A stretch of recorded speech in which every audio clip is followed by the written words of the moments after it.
privacy and security laws, but they're not strong enough. Whistleblower protections and incentives, in many cases, we only find out about abuses inside these tech companies when someone comes forward with their story. I was glad to see bipartisan legislation introduced on this issue, protecting AI whistleblowers in the last week. Education, I don't want to put all the burden on consumers, but the reality is this is the world we live in. We need to teach people to look out for these sorts of scams. We're part of a campaign called Pause, Take 9, which tries to train people that if they get an urgent call to action, they should pause, take 9 seconds, think about if this is real or not. And finally, I want to echo the words of Ms. Price about a lot of discussion about a moratorium on state laws policing bad uses of AI.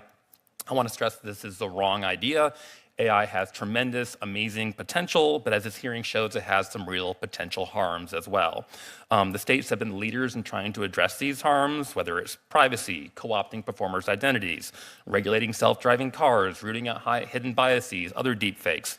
AI is an incredibly powerful technology, but that does not mean it should be completely unregulated. Thank you very much, and I look forward to answering your questions. And Ms. Carlos, you're recognized for 5 minutes. Chairwoman Blackburn, Ranking Member Klobuchar, and members of the subcommittee, thank you for the opportunity to speak with you today on the important topic of the No Fakes Act and AI-generated digital replicas.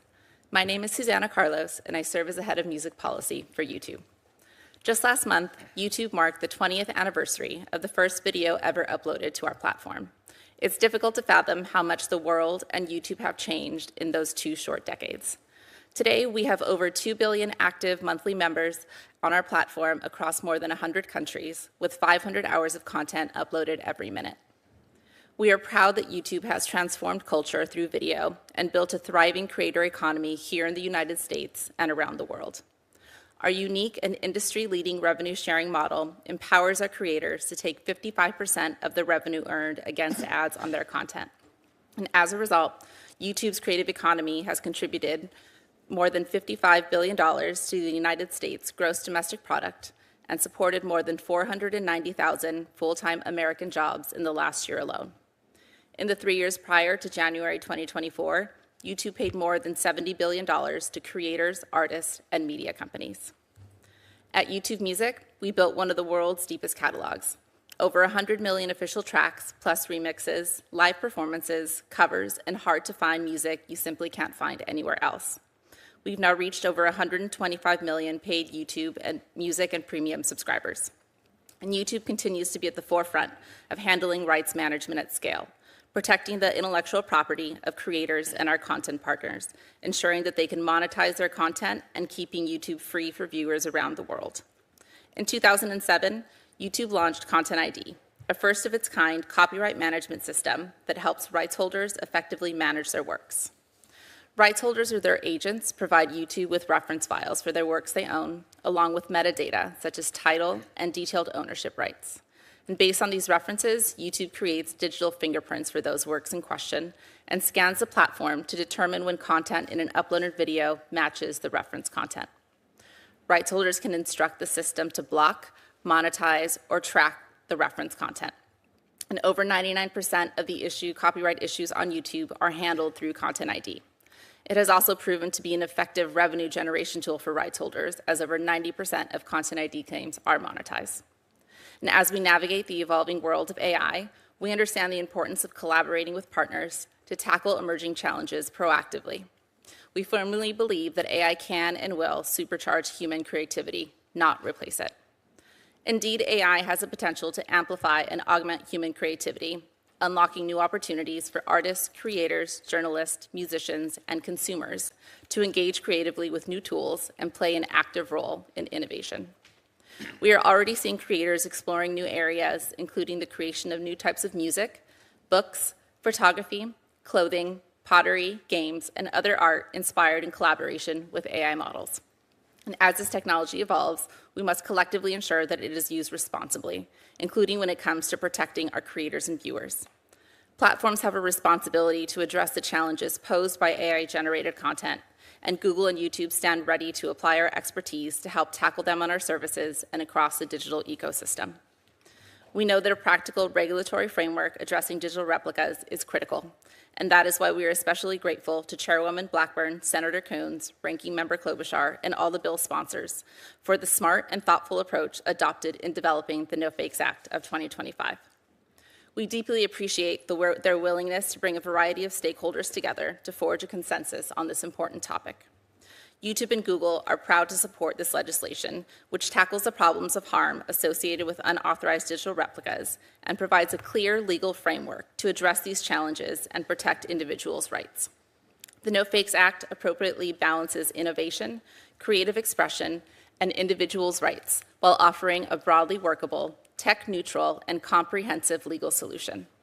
By supplanting the need for a patchwork of inconsistent legal frameworks, the No Fakes Act would streamline global operations for platforms like ours and empower artists and rights holders to better manage their likeness online. We look forward to seeing the legislation passed by Congress and enacted into law. We have similarly proudly supported the Take It Down Act because it's critical to prevent bad actors from producing and disseminating non-consensual explicit images. We would like to thank Ranking Member Klobuchar along with Senator Cruz for their leadership on the legislation. This is an area we continue to invest in at Google, building our long-standing policies and protections to ultimately keep people safe online. Thank you again for inviting me to participate in today's hearing. I look forward to your questions. And we thank you all for sticking to the 5-minute clock. I didn't have to gavel down a person. These are great content creators, Amy. So there we go. I'm going to recognize myself for 5 minutes for questions. And as Senator Coons said earlier, there are going to be members coming and going because we do have a variety of hearings that are going on. Ms. McBride, I want to come to you first.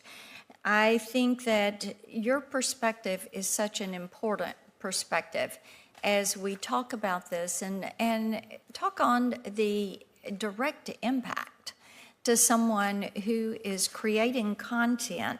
And I appreciated so much that in your testimony, you talked about how your voice and likeness, along with so many other creators, that is at risk, and therefore your livelihood is at risk.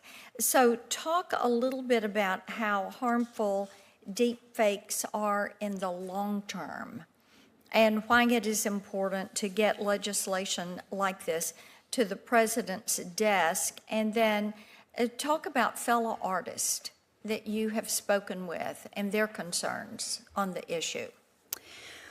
Well, as you said, it does affect livelihood for art musicians, backup singers, voiceover actors, authors, like so many people in the arts.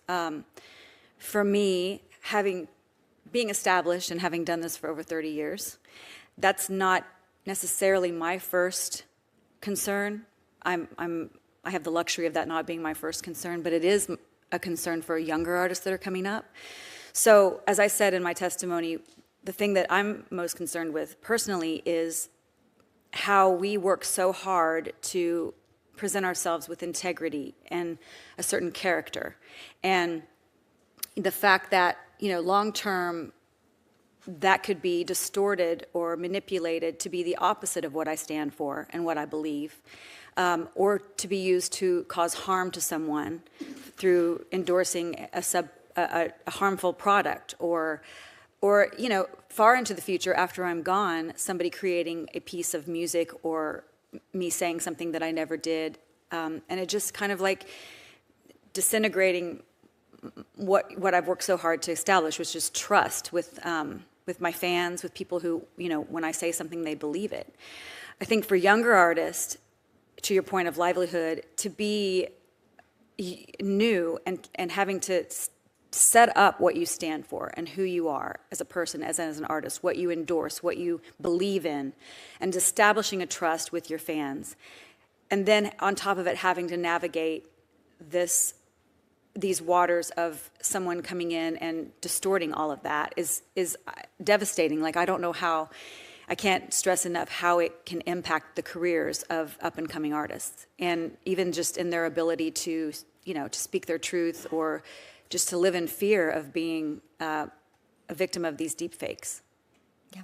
Mr. Glazier, I want to come to you on something you mentioned about the critical balance of protecting the artist's voices and likenesses, and then also reducing litigation. And that is why we need to have this framework. And I think helping artists stay out of court. I mean, they're at a point where they may have to spend much of what they've earned in order to protect themselves and to protect their brand, if you will. If you'll elaborate on that. Sure, I'm happy to. The bill has to be effective and practical at the same time, both for the victim and for the platform who is going to limit the damage to the victim. It has to work on both ends, and that's why I think the approach that was taken both in the Take It Down Act and in this act are so important, especially in areas where the platform has less knowledge and less control because end users are posting on the platform. And those can go viral very, very quickly.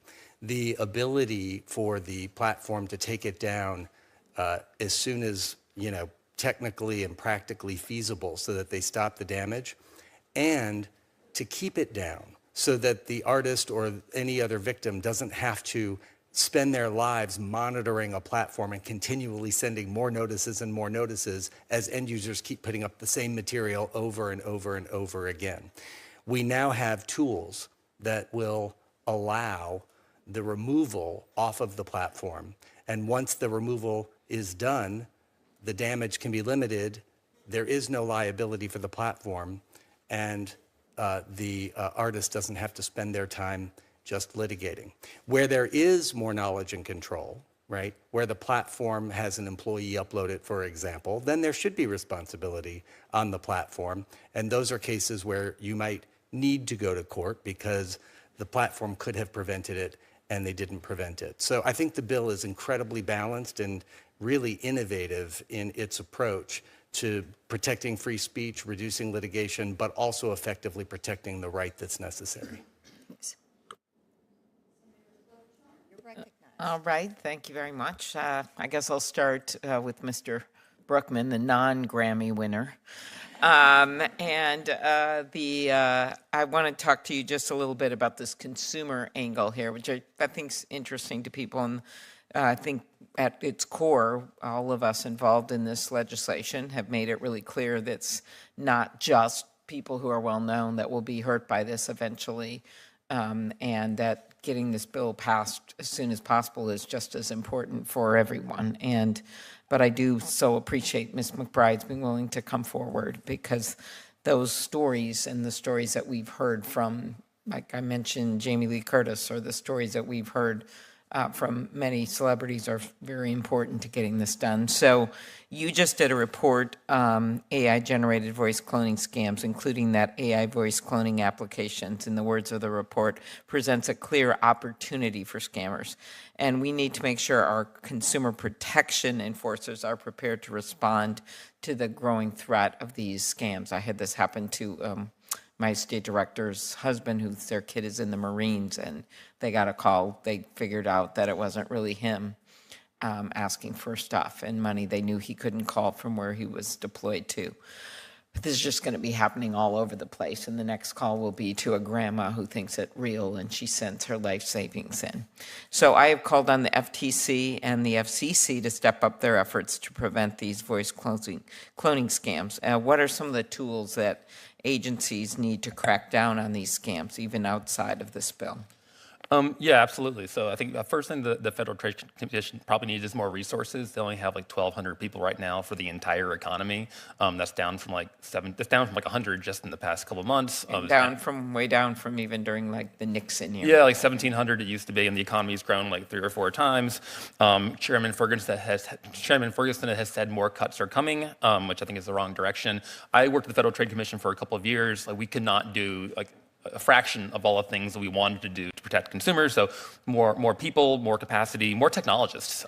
There's just not enough technology capacity in government. I was in the Office of Technology Research and Investigation there. That was like 5 people. That's just not enough, obviously, with all these very sophisticated, just deepfakes alone, let alone the rest of the tech economy. the ability to get penalties and even injunctive relief, right? If someone gets caught stealing something, the FTC often doesn't have the ability to make them give the money back. Yeah. I know this committee has tried to restore that authority, but that would be important. And also, like, again, maybe just FTC could have rulemaking authority, but also this, I would like to see Congress consider legislative authority to address tools. Like, again, if you are offering a tool that can be used only for harm, voice impersonation, deepfake pornographic images, maybe there should be responsibilities to make sure it's not being used for harm. Okay, thank you. Ms. Carlos, can you talk about what YouTube is doing to ensure it's not facilitating these scams? Sure, and thank you for the question, Senator. And thanks for your support for the bill. Of course. So just to primarily consider, we obviously see great and tremendous opportunity coming from AI, but we also acknowledge that there are risks. And it is our utmost responsibility to ensure that it is deployed responsibly. So we've taken a number of efforts to protect against unharmful content on our platform. Primarily, we have updated our privacy policies last year to ensure that all individuals can now submit a notice to YouTube when their unauthorized voice or likeness has been used on our platform. And once reviewed, if it is applicable and we've confirmed that that content should be removed, we will take it down. We've additionally implemented watermarks on our AI products. We originally began with both image and watermarks using our SynthID technology, and we've recently expanded it to also be applied to text generated from our Gemini app and web experience, and most recently as part of our VO video tool. Okay. We've also taken the additional step to become a member of C2PA, the Coalition for Content Provenance and Authenticity, and there we're serving as a steering member to work with the organization to create indicators and markings that will allow the content provenance that was created off platforms to additionally be recognized, and we're deploying those technologies across our platform. Okay, thank you. We've mentioned the Take It Down Act, and thank you for the support for that. Mr. Glazer, you talked about how this is the first federal law related to generative AI, and that it's a good first step. And could you talk about how, if we don't move on from there and we just stop and don't do anything for years, which seems to be what's been going on, what's going to happen here and why it's so important to do this? I think there's a very small window and an unusual window for Congress to get ahead of what is happening before it becomes irreparable. The Take It Down Act was an incredible model. It was done for criminal activity, cabined in, right, you wrote it. But it was a great model, but it only goes so far. But we need to use that model now, and we need to expand it carefully in a balanced way to lots of other situations, which is exactly what the No Fakes Act does. Right. And I think, we have a very limited amount of time in order to allow people and platforms to act before this gets to a point where it's so far out of the barn that instead of encouraging responsible AI development, instead we allow investment and capital to go into AI development that hurts stealing us. Things. Yes. So let's encourage investment the right way to boost great AI right. development and be first. Let's not be the folks that encourage investment in AI technologies that really harm us. Mm-hmm. And Ms. Price, you've expressed concerns about this 10-year moratorium on state rules. I'm very concerned, having spent years trying to pass some of these things, and I think that one of the ways we pass things quickly, like Mr. Glazer was talking about, is if people actually see a reason that they don't want a patchwork, they want to get it done. But if you just put a moratorium and you look at like the Elvis law coming out of Tennessee, Ms. McBride, and some of the other things that would stop all of that, could you, my last question here before we go to another round, could you talk about why you're concerned about what is right in front of us now, which is this 10-year moratorium? Yes, thank you for the question, Senator. We're concerned about the moratorium because it's basically signaling to the AI companies that they can kind of do whatever they want in the meantime, and it inhibits states' ability to adapt their laws to this form of technology that's changing very quickly and then has this potential to cause great harm. Thank you. And I know Senator Coons is on his way and Senator Hawley is coming back, but Ms. Price, staying with you, you talked about the Take It Down Act and the importance there. But touch on the gap that No Fakes fills for a child who may have something posted, but yet it doesn't fit under Take It Down, and how this would open up an avenue of recourse for them. Yes, thank you, Senator. So under the No Fakes Act, because there is a private right of action, there would be another way essentially for a victim to seek accountability from a perpetrator or platform, which is really important because the layers of accountability are what really deter bad actors from engaging in harm. So having the criminal, but then also having the ability to do the private right of action, the civil action, is important. And speaking to the states and their actions, I do want to mention that Tennessee passed the Elvis Act, which is like our first generation of the No Fakes Act. And we certainly know that in Tennessee we need those protections. And until we pass something that is federally preemptive, we can't call for a moratorium on those things. So, Excellent statement. of course. Of course. Ms. Carlos, I want to talk with you for just a minute. And we're grateful for the support that you all have talked about. And there's a provision in the bill that I know is important to your platform and many others, and that's the notification piece. And giving individuals harm. You've talked about artists being able to contact you, but for you all to be able to notify and letting people know about this, and then asking for that content to come down and then taking that action. As we have worked on the Kids Online Safety Act, one of the complaints that had come to Senator Blumenthal and I from individuals that tried to get things off was they could not get a response. So this is something that notification is an imperative. So talk a little bit about how you're approaching notification.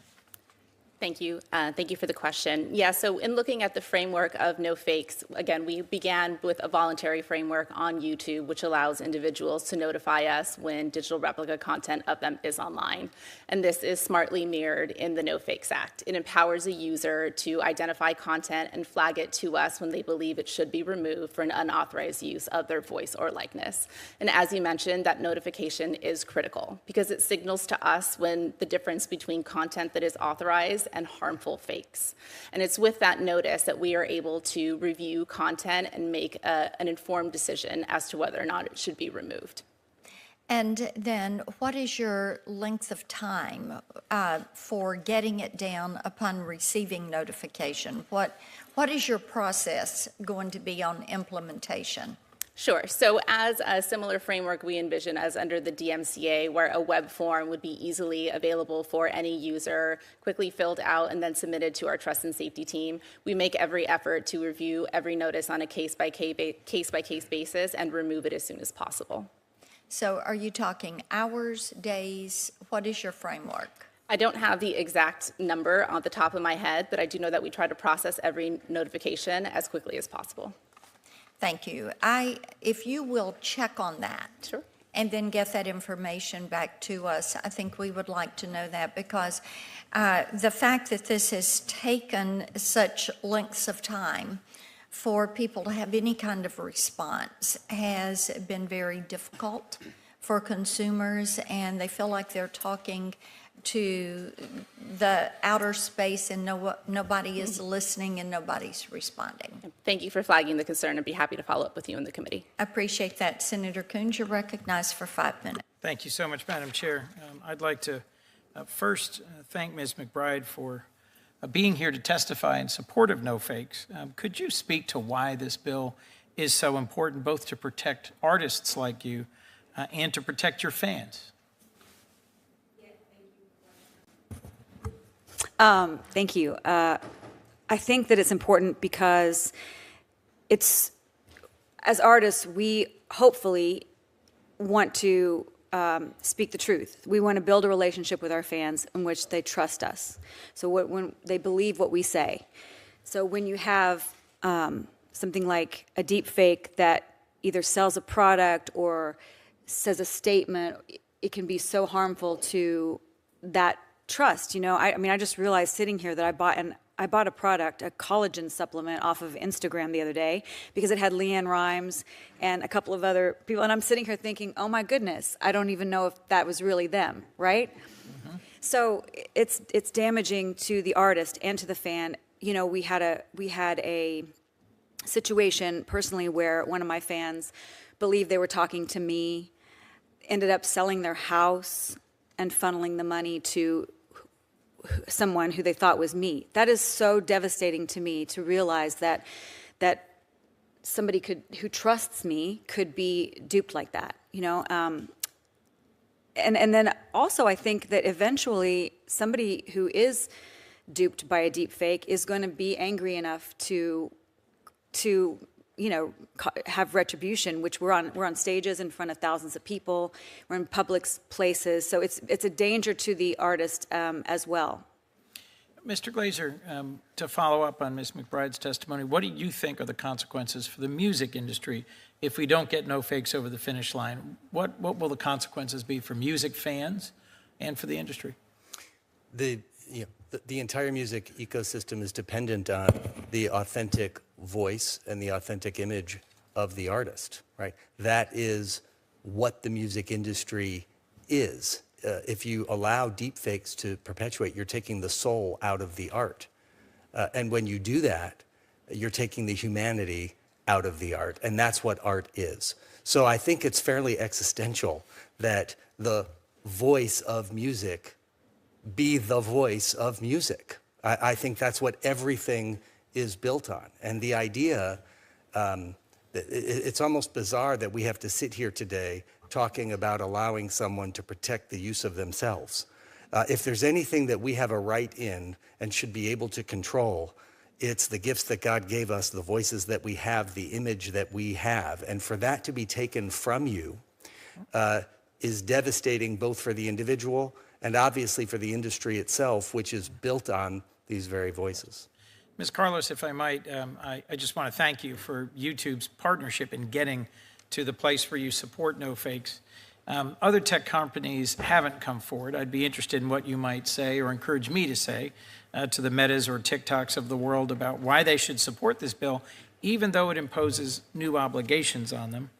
And some have argued that no fakes might chill legitimate speech by incentivizing platforms to over-remove content out of fear of being sued. How does YouTube think about balancing its obligations under this bill with its First Amendment obligations to users? Thank you for the question, Senator. As we mentioned, YouTube largely supports this bill because we see the incredible opportunity of AI, but we also recognize those harms, and we believe that AI needs to be deployed responsibly. I believe Mr. Glazer mentioned during his opening statement that the No Fakes Act does carry First Amendment exemptions, parody, satire, newsworthiness, and that is one of the reasons that we felt comfortable endorsing this bill. We are, at the end of the day, an open platform, and we believe that a variety of viewpoints can succeed on YouTube. So those would be some of the things that I would share with you to share with those other companies, but I cannot speak directly on behalf of why they may or may not choose to endorse the bill. Understood. Thank you all, and thank you all for your testimony today. Thank you. Senator Hawley, you're recognized for 5 minutes. Thank you very much, Madam Chair. Thanks to all of the witnesses for being here. Ms. Carlos, if I could just start with you. You're here on behalf of YouTube, is that right? That is correct. Can you tell me, why is it that YouTube has monetized videos that teach people how to generate pornographic deepfakes of women? Why does that happen on your platform? Thank you for the question. Protecting our users is one of our top priorities. My general expertise is in music policy, so I'm not in the best position to answer that question, but I'm happy to follow up with you. Do you know how many such videos there are out there that are these are monetized videos now on YouTube? I'm not aware of that number. I can't say that our community policies do not allow that type of content on our platform. Well, Forbes magazine just reported that YouTube's in fact promoted over 100 YouTube videos with millions of views that showcase AI deepfake porn and include tutorials on how to make deepfake porn particularly porn that targets young women. Do you have any idea how much money YouTube has made off of this monetization? Thank you for bringing this to my attention. I do not have detail on this specific news article. I'm happy to follow up with you in the committee. So you don't have any idea of how many ad dollars YouTube has made off of this? I do not. Are you aware that one of these websites that was promoted by YouTube in these videos was later cited in a criminal prosecution for AI sexual abuse material, generating, let me be more specific, generating AI sexual abuse material involving children?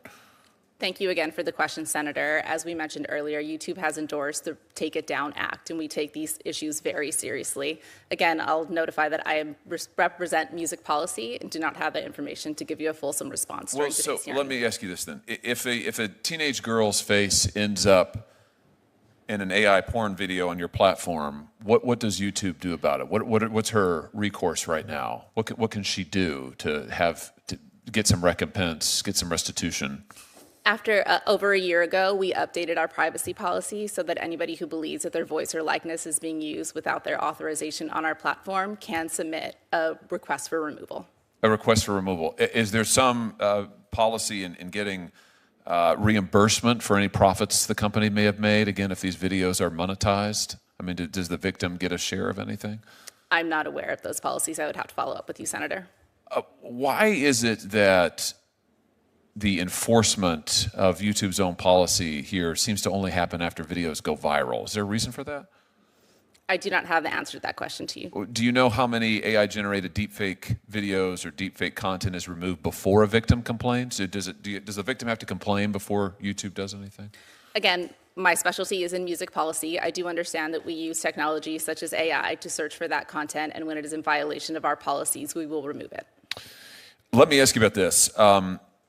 YouTube training data. Has YouTube provided data for use in Google's Gemini or other AI training programs? YouTube does provide data in Google training data in accordance with our agreements. So if an artist uploads music to YouTube, does the company use that music to train AI models? As I mentioned, we do share data in accordance with our agreements. I can't speak to the specifics of any individual agreement. Well, so how are people like Ms. McBride protected? I mean, so if you're an artist and you put any content on YouTube, does that mean that it's just free range? I mean, you can do whatever you want with it? Again, it goes down to the terms of our agreement. I will say that we have forged deep partnerships with the music industry. We came out of the gate with forming AI music principles with the music industry and are continuing to experiment with them to see how AI can best benefit their creative process. So are there privacy protections? You're telling me YouTube has in place privacy protections for artists? They apply to all individuals on our platform. Oh, so is this, you have to, this is the click wrap scenario? This is in order to watch cute dog videos or whatever, you've got to click the I consent, and that wraps in, you basically give consent for your stuff to be used? There are all different types of various agreements, but our terms of service are included in that batch of agreements. So I guess my question is, where are users told about their privacy protections if they have any, and where do they explicitly consent? They agree to our terms of service, and we also have our privacy policy available on the web. Okay, so that's the click wrap. So in other words, if you come onto YouTube, you want to use it, you got to click through. So you click it, and there you basically agreed to allow YouTube to give your content to AI and allow them to train it without any further consent. Is that basically it? Again, we implement our policies, and in terms of our agreement are what govern what goes into our training. Well, I'm asking you the content of that agreement. So in other words, if I'm an artist and I upload something to YouTube, and yeah, sure, I've clicked the button that says, yeah, I want to be able to use YouTube. Are you telling me that I don't have any further recourse? If YouTube then goes and gives the information to AI models and systems, there's nothing further I can do? Or am I missing something? It is. If it is in accordance with our agreements, we will share that data. Yeah, that seems like a big problem to me. That seems like a huge, huge problem to me. And the fact that YouTube is monetizing these kind of videos seems like a huge, huge problem to me. I'm glad you're here today. I wish there were more tech companies here today. But we've got to do more. I mean, YouTube, I'm sure, is making billions of dollars off of this. The people who are losing are the artists and the creators and the teenagers whose lives are upended. We've got to give individuals powerful, enforceable rights in their images, in their property, in their lives back again, or this is just never going to stop. Thank you, Madam Chair. Thank you, and that is the reason we have the No Fakes bill, and we are trying to push it across the finish line. I would like to offer a second round. Senator Klobuchar, do you have additional questions? Very, very short. I know that Senator Coons has asked some of my questions about just people's personal experience with this. I guess I'd ask you, Mr. Glazer, I'm not sure you were asked about this. Do you agree that using copyrighted materials to create copycat content undermines the value of the music created by artists and could chill creation of new art? Absolutely. If you are able to copy copyrighted material for any purpose without consent, you're basically allowing the person who's copying to make the money and to do with it what they want, but not the creator who's supposed to actually control it and who made it to be compensated for it and to control its exploitation. It's the very opposite of what the Constitution calls for in creating intellectual property. Very good. One last question. Just last one. On the consumer education issue that was raised, thank you. I'm sure you all care about it, but Mr. Brookman, so while we should not place the burden solely on consumers to protect themselves from AI scams, I don't think that's going to work very well. What steps should Congress take to help educate consumers when it comes to AI literacy and the like? I think it's something we could have some agreement on. So. Yeah, I mean, I think a public spending the money for a public awareness campaign is I think a really good idea. I think people are hear stories of friends who it's happened to, but a lot of people just have no idea that the things they see online, the things they see on Facebook are just not real. So in addition to laws, you know, one that says I'm the fourth richest woman in the world now. Congratulations. Yeah, that just this week. I'm sorry, I don't want to exaggerate. America. And then people try to defend me by sending out the list of the top 10 richest with like Oprah, and I always think it's kind of sad that I'm nowhere near it. But yes, that's the latest thing that's out there. Go on. Yeah, just training people to be aware of it, to think about it, just to watch out for social engineering attacks, false calls for urgency. The deepfake voice right now is usually good for a little while, but it's getting better, right? And it's going to continue to get better. So one idea is having a family safe word, right? Like a word that only you and your family know that the scammer can't get. But like they have access to a lot of personal data about us, so we are all vulnerable. The numbers are going up dramatically. So just like teaching people, like I said, it's a shame we have to teach people to do this, but it is the world we live in. Okay, thank you. Thank you, Senator Blackburn. Ms. Price, I was glad to see President Trump sign the Take It Down Act earlier this week. Why is no fake still necessary if Take It Down is on the books? Thank you, Senator. No fakes is still necessary because it provides a way for victims to bring a civil lawsuit on their own behalf. And so there's an importance to having, yes, on the one hand, the criminal piece, the criminal law accountability, and the required takedown under the FTC, but then, of course, the victims being able to bring their own lawsuit if they wish to do that. It's more effective for deterrence to have multiple things. Ms. Carlos, why did YouTube come to the table? You could have just made it a whole lot harder for the bill to move forward if you didn't make concessions and agree to be a part of advocating for the bill. Thank you for the question. Again, thank you for including us. Apologies. Thank you for the question, and thank you for including us in that round of stakeholders. So YouTube sits in a very unique kind of universe. We not only have our users and music partners and media partners, but we also have creators. And that is one area where this idea of digital replicas can cause real world harm.